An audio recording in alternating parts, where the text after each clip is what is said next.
신한금융투자 안지원 PB님, 안녕하세요. 네, 안녕하세요. 안녕하세요. 반갑습니다. 네. 네. 제가 지난주 방송에서 잘 봤는데요. 오늘 아주 기대하고 나왔습니다. 네. 오늘 시장 팀장님께서는 어떤 점 눈여겨서 보셨나요? 오늘 시장은요, 사실 오래됐지만 그 코스피나 코스닥 변동성이 1% 이상 벌어지지 않은 지가 꽤 됐습니다. 그래서 사실 지지난주 때도 말씀을 드렸지만 코스피, 코스닥 지수의 이런 변동성이 약한 흐름은 계속 될 것 같고, 이제는 종목장이다. 그래서 종목 개별 이슈 단으로 많이 접근을 하면 좋을 것 같습니다. 네. 특별히 오늘 더 눈여겨봐야 되는 종목이 있었다면요? 네, 오늘 일단 말씀드릴 종목은 SK 이노베이션입니다. 네. 정말 화두의 종목인데요. 일단 지난주에 굉장히 큰 이슈가 나왔습니다. 분할 계획을 좀 발표를 하면서 주가가 무려 9% 가까이 빠졌는데요. 이 소식에 가장 당황을 한 사람은 누구일까요? 누가 제일 당황을 했을까요? 개인 투자자 아닌가요? 네, 네. 주주분들 당연히 당황을 많이 하셨겠지만 그렇죠. 제일 당황한 사람은 전날 산 사람들 아닐까요? 그렇죠. 네, 전날 산 촌철살인 사람들이 멘트십니다. 있습니다. 이렇게 네. 왜 전날 사신 분을 또 확인 사살을 시키실지. 네. 전날에 JP모건에서 리포트가 하나 나왔는데요. 네. 네, 화면에 한번 보여주시면은 네. 40만 원 목표가를 리포트를 발간을 했습니다. 네. 하루 산 한국 거는 시간으로 아니지만 목표 주가를 높게 제시하는 네. 보고서가 전날 나왔다는 이 말씀이신 이후에 거죠? 이제 외국인들의 매수가 좀 많이 들어왔고요. 네. 이들이 아마 제일 당황을 했을 것 같은데요. 내용을 좀 말씀을 드리면 목표가는 40만 원 신규로 제시를 했고요. 비중 확대 의견을 내면서 외국인들이 33만 주 매수를 하면서 주가가 4.6% 상승을 했습니다. 네. 내용으로는 정유업도 좋다. 배터리 사업은 2026년이 되면 매출액과 영업이익이 15.5조 원, 1.2조 원 달성할 것이고 배터리 시장 점유율은 현재 5%에서 10%로 더블이 될 것이다.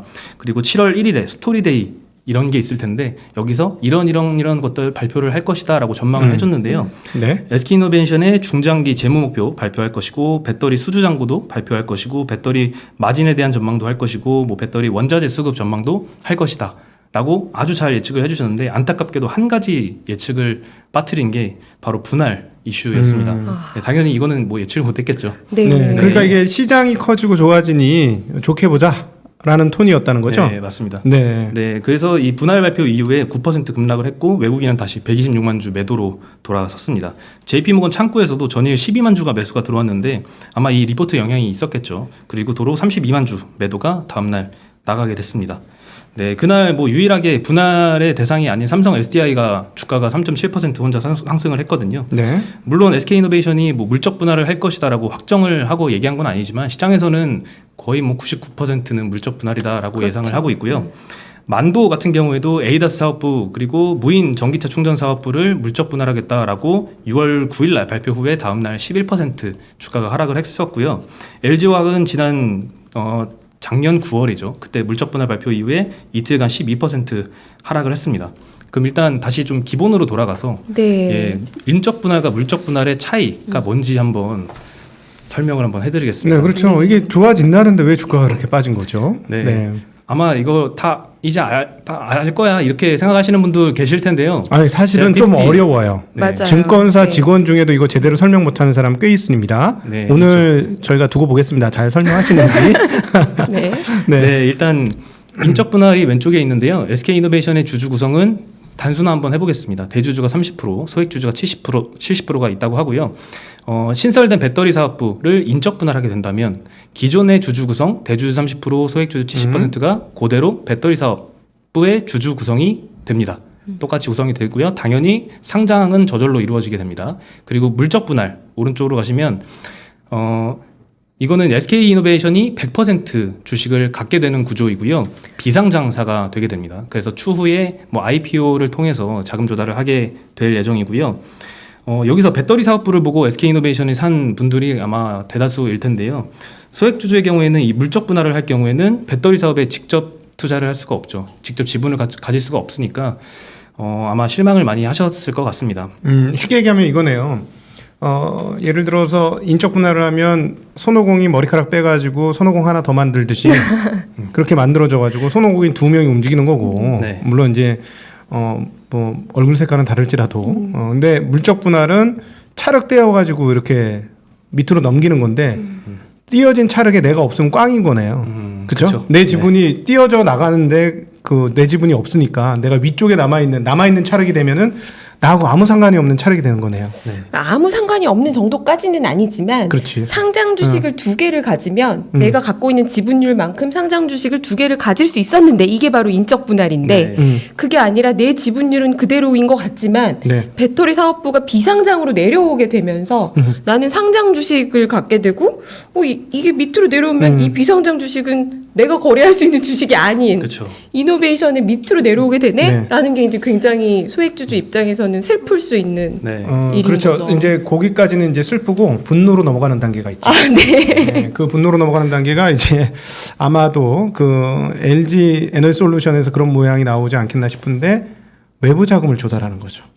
네, 그렇습니다. 네, 밑으로 떨어져 나간 회사가 야 이거 우리 돈 필요해. 이 사업하려면 돈이 너무 많이 필요하거든. 그래서 돈 좀 땡겨야 돼 해가지고 대주주 지분 일부를 팔아서 외부에 팔아서 지분을 희석하게 돼서 나중에 이제 정말 소액주주들로서는 속상한 일 재상장 네. 하게 되면 소액주들은 저거 우리 회사였는데 이러면서 내 거 아닌 내 거인 듯. 내 거였는데 내 거 아니네. 이제 더 이상 그 회사의 주인이 아니게 되는 그런 상황이 발생한다는 거죠. 맞습니다. 뭐 인적 분할 방식에서도 사실 추가 자금 조달은 할 수 있는데 왜 굳이 대주주는 물적 분할을 통해서 자금 조달을 하려고 하는지 이유를 다음 장에서 한번 말씀을 드리겠습니다. 네, 네. 잠시 너무 급하시면 안 되니까 네. 여기서 한 분 제가 뽑았습니다. 빅스마일님 김열매 MC 응원합니다라고 소식 네. 주셨어요. 감사합니다. 자, 이분에게 저희 그 부의 시나리오 오늘 책을 한 권 드리도록 저 하겠습니다. 고정 갈 수 있게 응원 부탁드립니다. 네, 감사합니다. 네. 네, 개인적인 이어가겠습니다. 질문. 네. 네. 이어서 계속 해주시죠. 조만간에 제가 이제 저기도 할 거예요. 이 인적 분할, 물적 분할 가지고 퀴즈도 낼 거니까요. 네. 집중해서 들어주시죠. 네. 네. 네, 일단 기존 주식수의 30%를 추가로 유상증자를 한다라고 가정을 해보겠습니다. 물적 분할은 IPO를 통한 유상증자겠죠. 기존의 인적 분할의 경우에는 대주주 지분이 30%입니다. 근데 추가로 30% 유상증자를 하면 대주주의 지분이 23%로 희석이 되게 됩니다. 근데 이제 물적 분할을 보시면 SK이노베이션 100% 지분이었기 때문에 희석 정도가 좀 약합니다. 희석이 돼도 77%로 아주 큰 지배권을 그대로 유지를 할 수가 있죠. 그러면 이제 소액주주 입장에서는 어떤 점이 피해를 볼까요? 일단 첫 번째로는 자금 조달로 모회사에 잡히는 연결 이익의 희석이 발생을 합니다. 지분이 줄어들기 때문이죠. 네. 예, 물적 분할 방식은 배터리 사업회사 지분을 직접 가질 수가 없으니까 SK이노베이션의 연결로 잡히는 이익으로 간접 투자 효과를 기대할 수가 있는데요. 신규 주주 때문에 내가 가져가는 연결 이익도 희석이 되게 됩니다.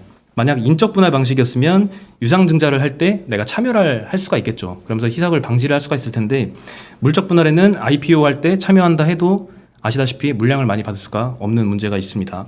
그리고 소액주주들의 두 번째 피해 사례는 이중 상장이 됐을 때 자회사의 가치가 한 50% 가까이 할인돼서 모회사 가치에 반영이 되게 됩니다.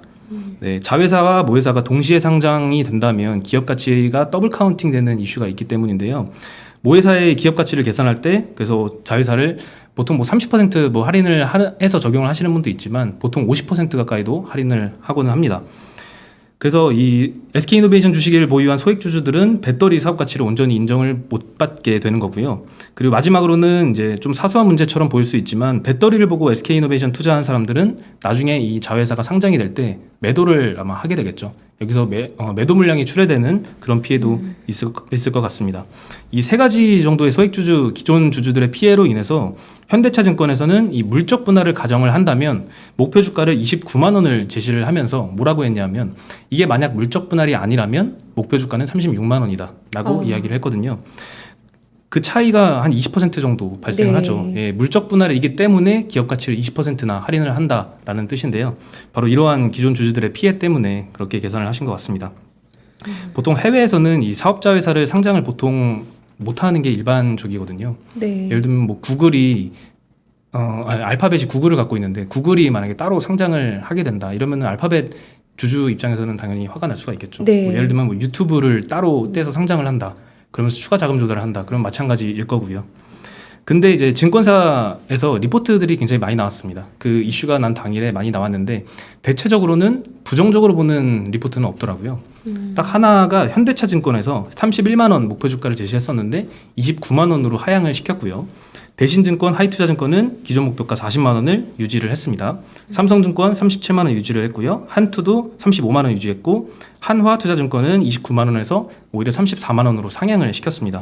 그리고 오늘 골드만삭스에서 38만 원 목표가를 제시를 했고요. 이렇게 목표가를 낮추지 않고 물적 분할 이슈가 나왔음에도 유지하거나 상향시켰던 이유는 뭘까요? 궁금하네요. 퀴즈로 갈까요? 잠시 또 이제 우리 네. 우리 그 안주환 PB님의 그 닉네임이 나침반이에요. 그래서 우리 나침반 각도기와 나침반 세트시네요. 네, 맞습니다. 우리 응원해주신 JAMS님, AMES님, 방송 체질 다 되셨음 나침반님 이렇게 응원해 주셔가지고 감사합니다. 이분에게도 책을 드리도록 하겠습니다. 네. 왜 그랬을까요? 전 이게 애널리스트들은 네. 조금 잘 써줘야 되겠다라는 좀 압박감이 있지 않으세요? 글쎄요. 이게 솔직히 말씀드리면 네. 한국에서 한국증권사는 네. 저희가 셀사이드 애널리스트라고 그래서 주식을 팔아야 되는 입장이죠. 펀드 매니저들한테. 네, 펀드 매니저 또는 개인이든 뭐 사실 펀드 매니저가 주요 고객이긴 하고요. 저희 보고서에.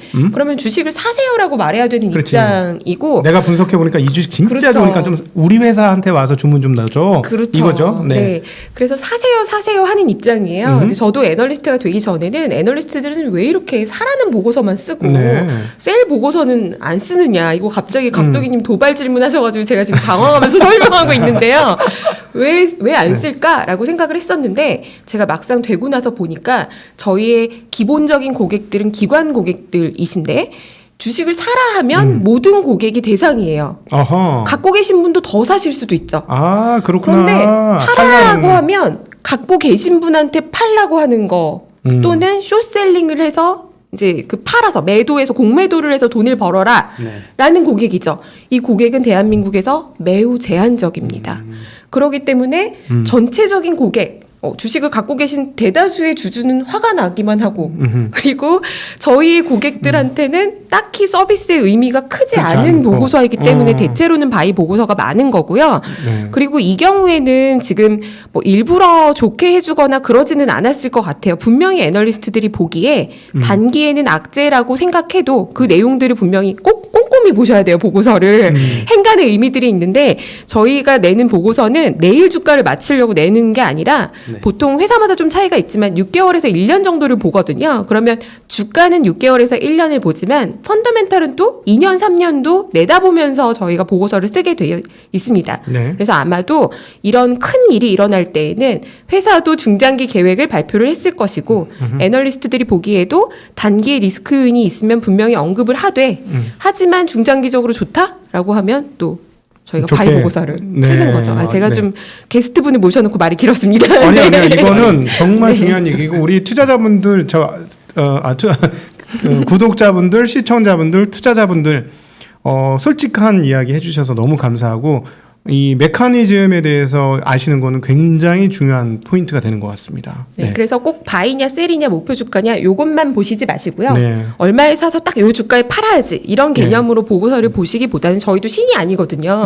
그런데 어떤 포인트로 인해서 단기에는 악재가 있거나 호재가 있다라는 얘기를 저희가 분명히 언급을 하고 장기적으로는 이러한 역량이 충분히 발휘될 수 있는 기회가 있다고 보기 때문에 저희가 어떤 근거를 가지고 쓰는 거니까요. 네. 그 내용들을 좀 봐주시는 게 네. 좋을 것 같습니다. 네, 보다 이런 더 얘기는 정확한 답변이 없을 것 같은데요. 네, 이런 얘기는 연합 인포맥스에서만 여러분 들으실 수 있습니다. 그래서 이건 연합 인포맥스에서만 들으실 수 있는 그런 내용이니까 구독, 좋아요 눌러주시면 감사하겠습니다. 네. 네, 제가 생각했던 퀴즈의 정확한 답변이었습니다. 네, 감사합니다. 저 오늘 네, 책 책 받아가는 건가요? 당첨됐습니다. 네, 기쁩니다. 책 드려야 돼요. 저는 이미 샀습니다. 네. 네. 이 두 분 그 응원하신 댓글에도 책을 드렸으니까 중이 제 머리 깎긴 하지만 뭐 전 깎을 머리도 많지는 않지만은 저한테 각도기님 비위의 달인이라고 해주신 푸른꿈 2님에게도 책을 한 권 드리도록 하겠습니다. 네. 네. 예, 아까 다시 퀴즈로 돌아가면 왜 애널리스트들이 이 물적 분할 악재에도 불구하고 목표가를 상향을 시키거나 유지를 했을까? 그 이유는 바로 말씀하신 것처럼 장래 사업, 경영 계획 공시를 같이 했는데 굉장히 장밋빛 전망을 같이 해줬습니다. 네. 네, 공시를 한번 훑어보면요. 우선 5년 동안 30조 원 투자하겠다라고 밝혔고요. 배터리 사업부에 대해서는 18조 원 언급을 했습니다. 현재 재무제표 보면 30조가 없거든요. 당연히 추가 자금 조달이 필요하겠죠. 현재 시가총액은 25조니까 이 30조 자금 조달 계획은 굉장히 큰 규모입니다. 이 큰 금액을 만약에 인적 분할 후에 유상증자로 조달을 했다면 대주주의 지분 가치 희석은 얼마나 됐을까요? 지금도 SK의 지분은 33%밖에 안 되거든요.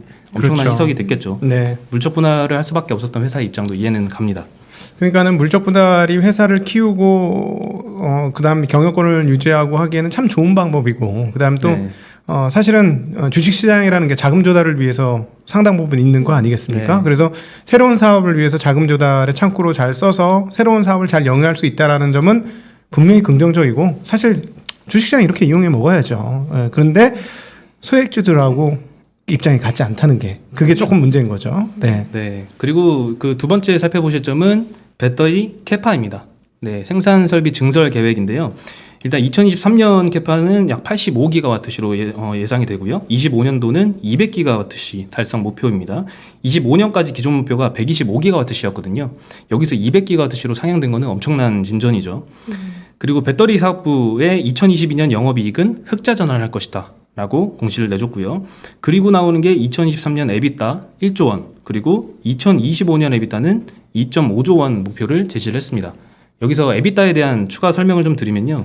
Earnings before interest, tax, depreciation, amortization이거든요. 네. Earnings before interest and tax는 이거는 그냥 영업이익이라는 뜻입니다. 영업이익이죠. 네네. 네. 세금 떼기 전이니까. 네, depreciation과 그다음에 amortization은 유형자산과 무형자산의 감가상각이거든요.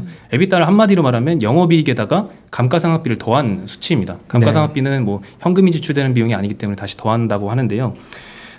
그러면 여기서 EBITDA가 늘어나는 이유는 영업이익이 늘어나서일 수도 있지만 감가상각비가 늘어나서일 수도 있습니다. 네, 맞습니다. 네. 네, 중장기 투자 계획에 5년 동안 30조 원이나 투자를 했다라는 거는 엄청난 고정자산 투자를 한 거고 10년 상각하면 한 해 3조씩 상각하는 거예요. 쉽게 얘기하면 저게 전부 고정자산 투자에 들어간다라고 그렇죠. 네. 예를 든다면 꼭 예를 그렇진 들면. 않겠지만 네. 네, 그래서 많은 감가상각비가 소요가 될 텐데요. 이게 아무래도 같이 녹아 들어져 있는 수치일 것 같습니다. 그렇죠. 에비타로 얘기하면 순이익으로는 아마 안 올라올걸요. 저 정도면 그래서 저거 버핏이 굉장히 싫어해요.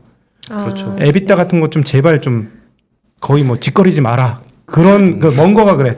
아, 이따위 거를 가지고 자꾸 이야기하지 말아라. 이렇게 얘기하죠. 너무 이게 네. 그 뭐랄까 고무줄처럼 왔다리 갔다리 할 수 있으니까. 네. 근데 이제 네. 그 설비 투자 자체가 굉장히 중요한 투자 국면에서는 또 나름 저 숫자가 늘어나야 투자를 실제로 하는 거니까요. 그럼요. 현금 흐름이 네. 있어야 투자를 계속할 수 있는 거니까. 저거는 이제 현금 흐름 측면에서는 분명히 플러스가 되고 네, 있다라는 그렇죠. 거니까 사실 제가 설비 산업재 증설이 담당으로서는 에비타 밸류에이션 옹호를 잠깐 네.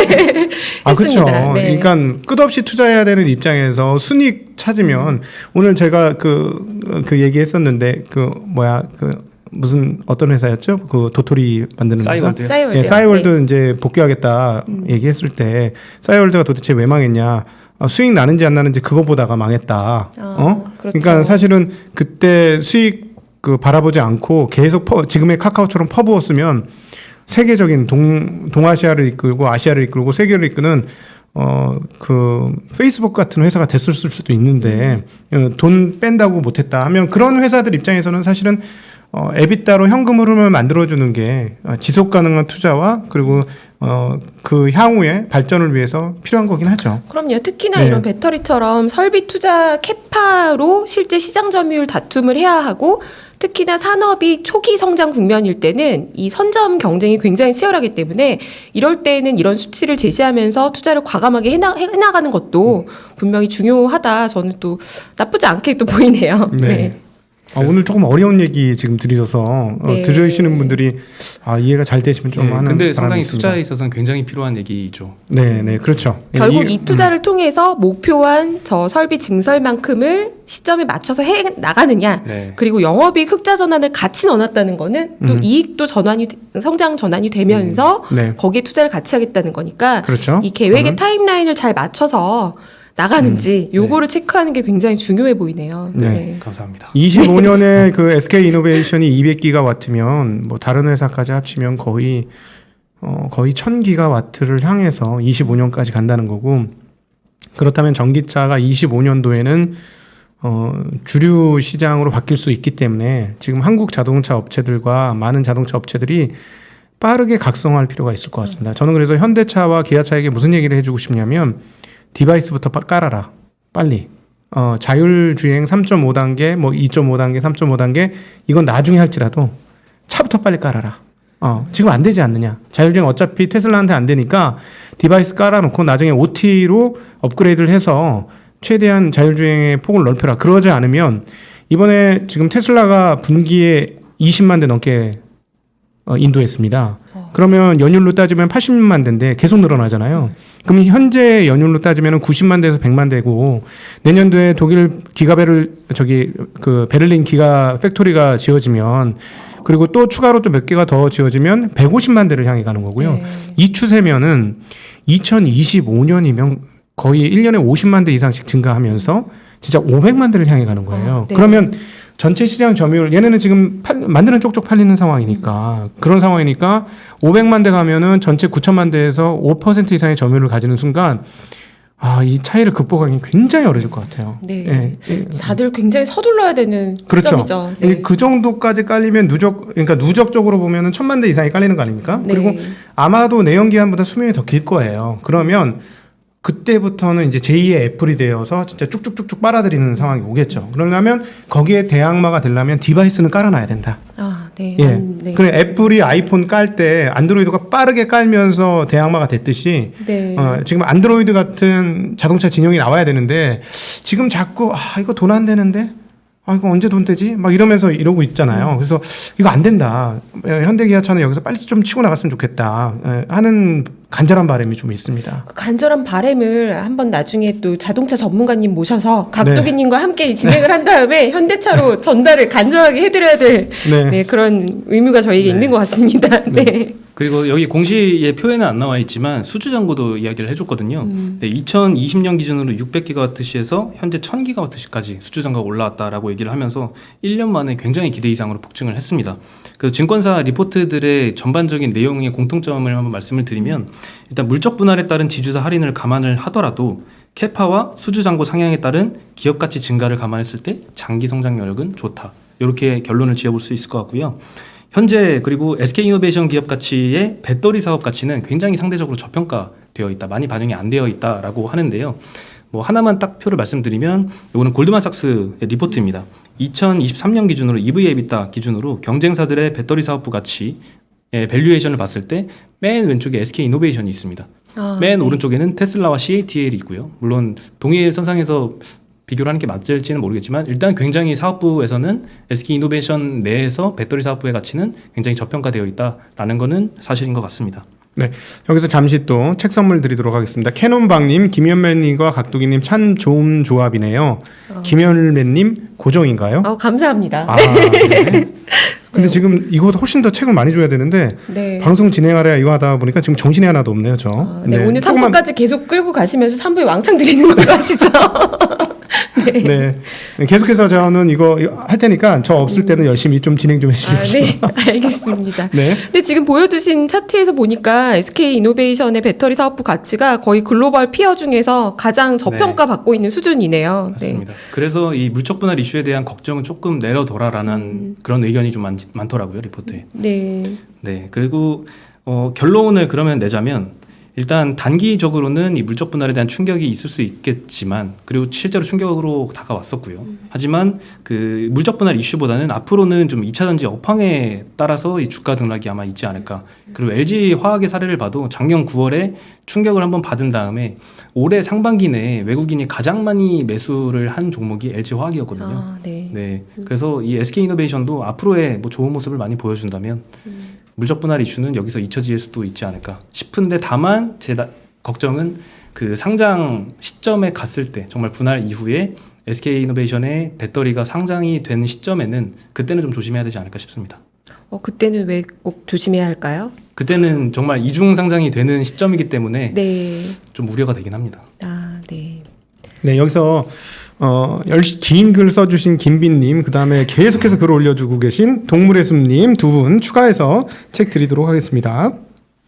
근데 저는 또 걱정이 하나 있어요. 최근에 CATL이 약진하고 있잖아요. 근데 조금 심각한 고민인데 자동차 전기차 관련해서는 그 LFP 인산철 배터리의 사용이 점차 확대되고 있어요. 그래서 25년까지 테슬라하고 25년 그 계약을 추가로 했거든요. 근데 문제는 뭐냐면 생각보다 거리를 많이 뽑아요. LFP가. 왜 그러냐면 지금 NCM이나 MCNA나 이런 것들은 약간 폭발 우려가 있으니까 100을 충전을 할 수 있으면 100을 충전 안 합니다. 안전바지를 두면서 예를 들어 90 정도까지만 충전을 해요. 이게 꽉 채워서 잘못되면 터지면 불나니까 이걸 좀 안전바지를 두는데 LFP는 안 터지지 않습니까? 안 터지니까 이걸 꾹꾹꾹꾹 다 밀어넣는 거예요. 그러다 보니까 어떤 일이 벌어지냐면 생각보다 가격은 엄청 싼데 거리는 꽤 나가. 이런 일이 벌어지는 가성비가 거죠. 좋군요. 그렇죠. 네. 가성비가 좋습니다. 그러니까 그리고 뭐 폐처리할 때도 괜찮고 뭐 몇 가지 장점이 있어요. 안 터진다는 가장 큰 장점이 있고. 그래서 애플이 왜 거리가 안 되는데 왜 LFP를 했을까 하는데 어떤 식으로든지 패키지하는 방법을 바꾸던가 이러면 생각보다 한 400km 내외까지도 갈 수 있다. 그렇게 뽑아낼 수 있으니까 이게 과연 그럼에도 불구하고 일단 너무 걱정하지 않으셔도 되는 건 모자라요. 절대치가 절대치가 너무 모자라기 때문에 계속해서 뭐 만들어내는 쪽쪽 팔리지 않을까 그런 생각도 가지고 있습니다.